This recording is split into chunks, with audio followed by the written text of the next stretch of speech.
ওম নমোদরায় নমো, ওম বাসুদেবায় নমো, ওম শ্রী মাধবায় নমো। ওম তদ্বিষ্ণু পরমং পদং সদা পশ্যন্তি সূরয় দিবিব চক্ষুরাততম। হরে কৃষ্ণ হরে কৃষ্ণ কৃষ্ণ কৃষ্ণ হরে হরে।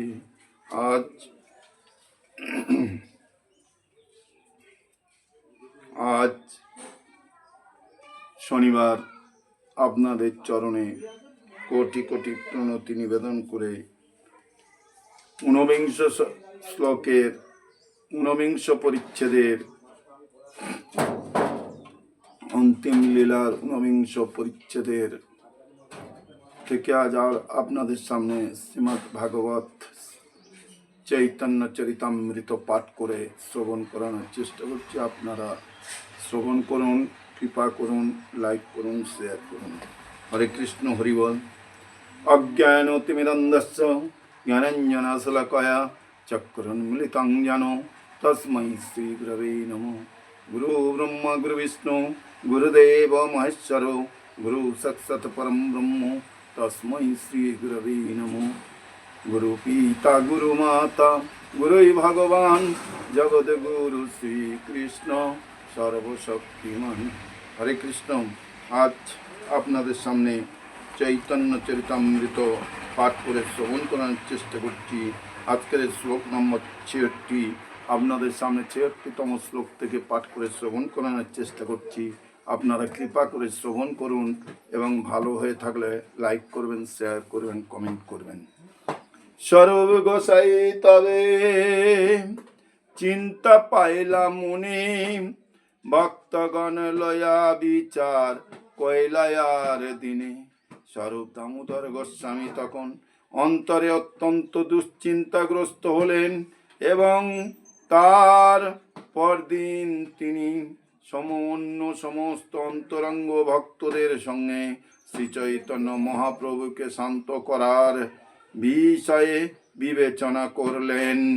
সব ভক্ত মিলিতবে প্রভুরে সাধিল, শঙ্কর পণ্ডিতে প্রভুর সঙ্গে শোয়াইল।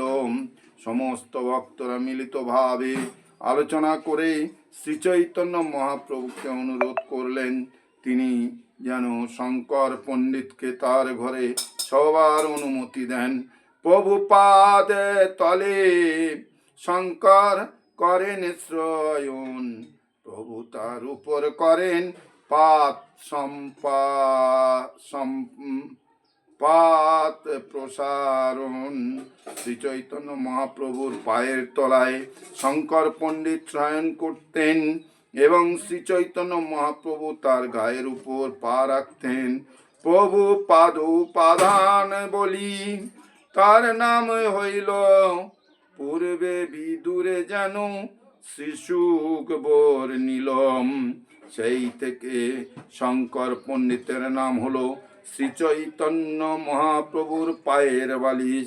তিনি ছিলেন বিদুরের মতো, ঠিক যেভাবে শ্রীল সুখদেব গোস্বামী পূর্ব লীলায় বর্ণনা করেছেন।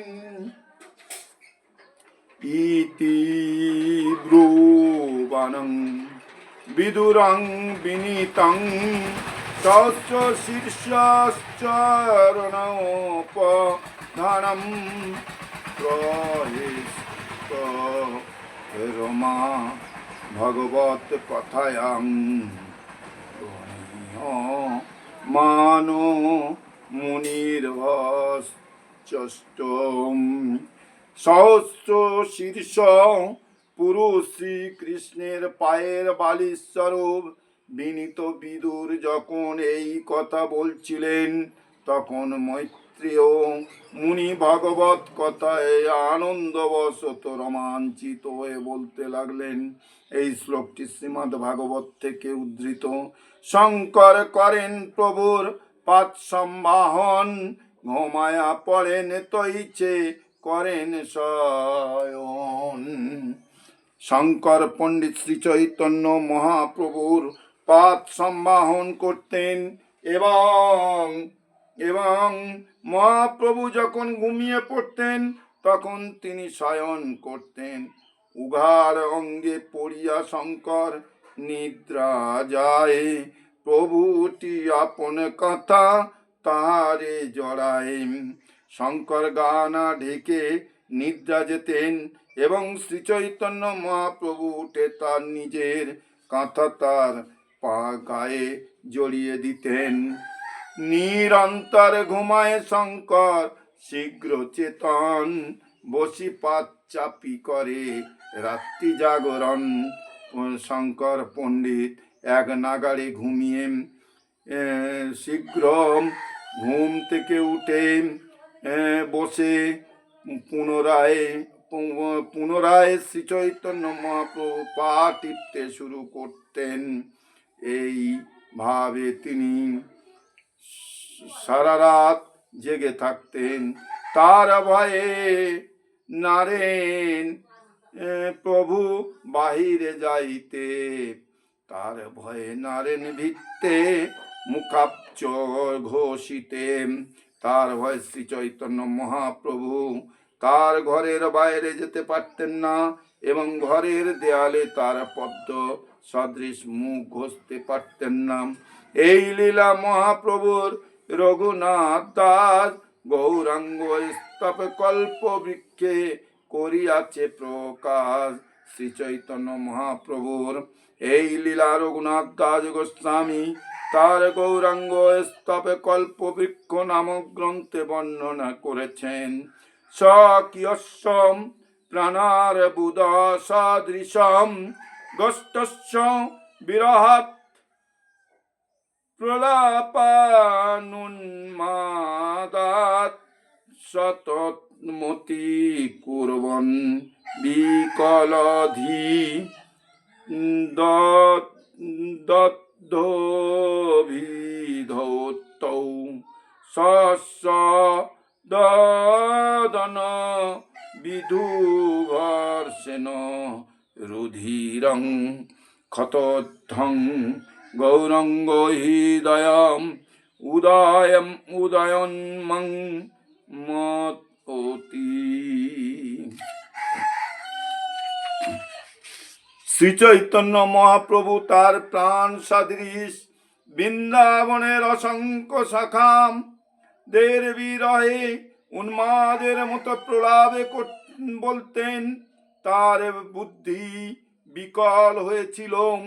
তিনি দিন রাত ঘরের দেয়ালে তার মুখ চন্দ্র ঘর্ষণ করতেন এবং তার ফলে ক্ষত থেকে রক্ত পড়ত। সেই গৌরাঙ্গ দেব আমার হৃদয়ে উদিত হয়ে আমাকে উন্মত্ত করছেন। এই মতো মহাপ্রভু রাত্রি দিবসে প্রেম সিন্ধু মগ্ন রহে, কভু ডুবে ভাসে। এইভাবে শ্রী চৈতন্য মহাপ্রভু দিন রাত কৃষ্ণ প্রেম রূপ সমুদ্রে মগ্ন থাকতেন। কখনো তিনি ডুবতেন এবং কখনো ভাসতেন। এককালে বৈশাখের পূর্ণমাসী দিনে রাত্রিকালে মহাপ্রভু চলিলা উদ্যানে। একদিন বৈশাখের পূর্ণিমার দিনে রাত্রিবেলা শ্রী চৈতন্য মহাপ্রভু উদ্যানে গিয়েছিলেন। জগন্নাথ বল্লভ নাম উদ্যান প্রধানে প্রবেশ করিলা প্রভু লয়া ভক্তগণে।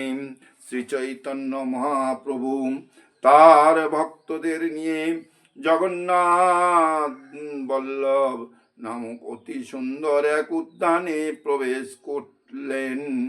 প্রফুল্লিত বৃক্ষবল্লী যেন বৃন্দাবন, সুখ সারিপিক ভৃগ করে আলাপন। সেই উদ্যানের বৃক্ষগুলি ফুলে ফলে পরিপূর্ণ ছিল এবং তা দেখে মনে হচ্ছিল যেন ঠিক বৃন্দাবন। সেখানে শোক সারি পিক এবং ভ্রমরেরা যেন পরস্পরের সঙ্গে কথা বলছিল। পুষ্পগন্ধ লয়া বয়ে মলয় পবন শুরু হইয়া তরুলতায় শিখায় নাচন, ফুলের গন্ধ বহন করে মৃদু মন্দ বায়ু প্রবাহিত হচ্ছিল এবং তা যেন গুরু গুরু হয়ে তরুলতাদের নাচ শেখাচ্ছিল। পূর্ণচন্দ্র চন্দ্রিকায় পরম উজ্জ্বল, তরুল তরুলতাদি জ্যোৎস্নায় করে ঝলমল। পরম উজ্জ্বল পূর্ণচন্দ্রের জ্যোৎস্নায় তরুলতাগুলি ঝলমল করছিল। ছয় ঋতুগণ যাহা বসন্ত প্রধান, দেখি আনন্দিত হইলা গৌর ভগবান। ছয় ঋতু বিশেষ করে বসন্ত যেন যেন সেখানে পূর্ণ বর্তমান ছিল। সেই উদ্যান দেখে পরমেশ্বর ভগবান শ্রী চৈতন্য মহাপ্রভু অত্যন্ত আনন্দিত হয়েছিলেন। ললিত লবঙ্গলতা পদ গায়া নৃত্য করে বলেন প্রভু নিজ গান লয়া। সেই পরিবেশে শ্রী চৈতন্য মহাপ্রভু গীত গোবিন্দের ললিত লবঙ্গলতা শ্লোকটি গাইয়ে তার নিচ্ছন্দের নিয়ে নৃত্য করে ইতস্তত বিচরণ করেছিলেন। পতিবৃক্ষ বল্লী হইছে ভ্রমিতে ভ্রমিতে, অশোকের তলে কৃষ্ণে দেখেন আচম্বিতে। প্রতিটি বৃক্ষ এবং লতায় এইভাবে ভ্রমণ করতে করতে হঠাৎ তিনি অশোক বৃক্ষের তলায় শ্রীকৃষ্ণকে দেখতে পেলেন। কৃষ্ণ দেখি মহাপ্রভু দয়া চলিলাম, আগে দেখি হাসি কৃষ্ণ অন্তর্ধান হইলাম। কৃষ্ণকে দেখে শ্রী চৈতন্য মহাপ্রভু দ্রুত বেগে তার দিকে ধাবিত হলেন, কিন্তু কৃষ্ণ হেসে সেখান থেকে অন্তরিত হয়ে গেলেন। আগে পাইলা কৃষ্ণে তারে পুনঃ হারায়া, ভূমেতে পড়িলা প্রভু মূর্ছিত হয়াম।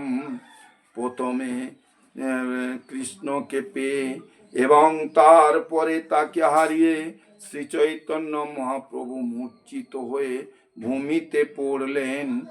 কৃষ্ণের শ্রীঅঙ্গ গন্ধে ভরিছে উদ্যানে, সেই গন্ধ পায়া প্রভু হইলাই অচেতনে। শ্রীকৃষ্ণের অপ্রাকৃত অঙ্গগন্ধে সারা উদ্যান পূর্ণ হয়েছিল। সেই গন্ধ পেয়ে শ্রী চৈতন্য মহাপ্রভু অচেতন হলেন। নিরন্তর নাসায় পশে কৃষ্ণ পরিমল, গন্ধ আস্বাদিতে প্রভু হইলা পাগল। শ্রীকৃষ্ণের অঙ্গগন্ধ শ্রী নিরন্তর তার নাসায় প্রবেশ করতে লাগলো এবং সেই গন্ধ আস্বাদন করার জন্য শ্রী চৈতন্য মহাপ্রভু পাগল হয়ে উঠলেন। কৃষ্ণ গন্ধ লুপ্ত রাধা সখীরে যে কহিলাম, সেই শ্লোক পড়ি প্রভু অর্থ করিলাম। শ্রীকৃষ্ণের অঙ্গগন্ধে প্রলুব্ধ হয়ে শ্রীমতী রাধারানী তার সখীকে যা বলেছিলেন, শ্রী চৈতন্য মহাপ্রভু সেই শ্লোকটি পড়ে তার অর্থ বিশ্লেষণ করলেন। কুরঙ্গ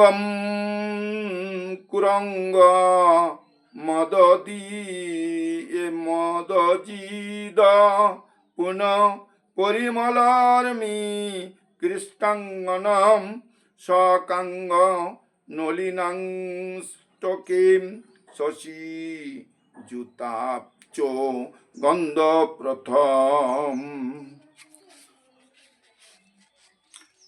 মদেন্দু বর চন্দনা গুরু সুগন্ধি চর্চার্চিতাম সমে মদন মোহন সখীতনতি নাসাস্পৃহম যিনি মৃগমদ জয়ী শ্রিয় বপু গন্ধের তরঙ্গের দ্বারা সমস্ত রমণীদের চিত্ত আকৃষ্ট করেন, যিনি নিজের অষ্টঙ্গে অষ্টপদ্মযুক্ত এবং কর্পূরযুক্ত পদ্মগন্ধ প্রচার করেন, এবং যিনি মৃগনাভি কর্পূর চন্দন অগুরু সুগন্ধের দ্বারা চর্চিত।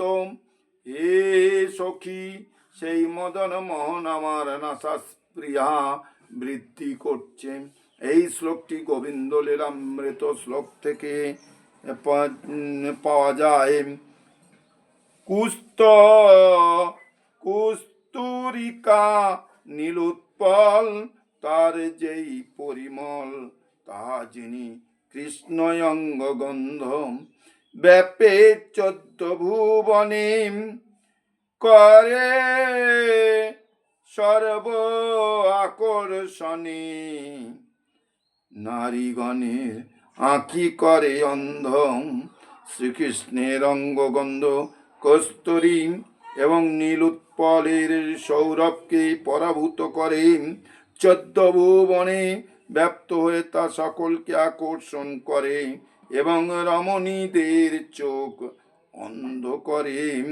হরে কৃষ্ণ কৃষ্ণ কৃষ্ণ হরে হরে, হরে রাম রাম রাম হরে হরে, হরে কৃষ্ণ কৃষ্ণ কৃষ্ণ হরে হরে, হরে রাম রাম রাম হরে হরে। আজ এই পর্যন্ত পাঠ রাখলাম, আগামী পর্বে আবার এরপর থেকে আরম্ভ করব। হরে কৃষ্ণ হরি বল। জয় রাধে, রাধেশ্যাম গৌর হরি।